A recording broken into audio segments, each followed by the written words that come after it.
This Monday brings us to the eighth commandment, and this Thursday brings us to Thanksgiving. And actually, we can relate the two of them briefly. First of all, the eighth commandment is this: you shall not give false testimony against your neighbor. Luther aptly explained it this way. He said we should fear and love God, that we do not tell lies about our neighbor, betray him, or give him a bad name, but defend him, speak well of him, and take his words and actions in the kindest possible way. There's a progression to the commandments, and here's what I mean.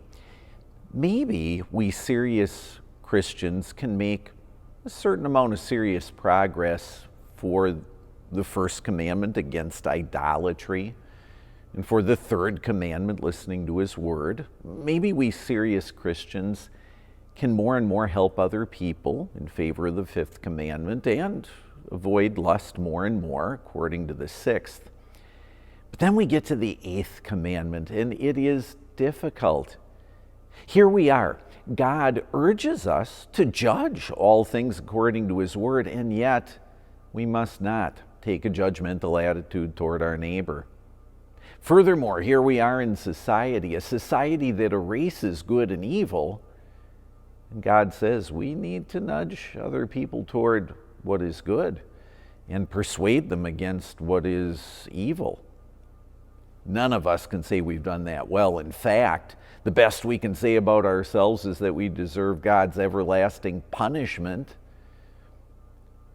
But under the most trying circumstances, Jesus said the most wonderful thing: Father, forgive them, for they do not know what they're doing.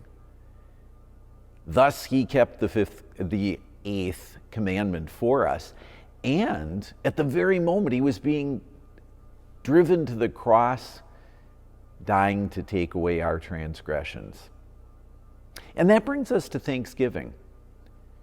In a world of overwhelming material blessings, the greatest blessing we have to thank God for is Jesus.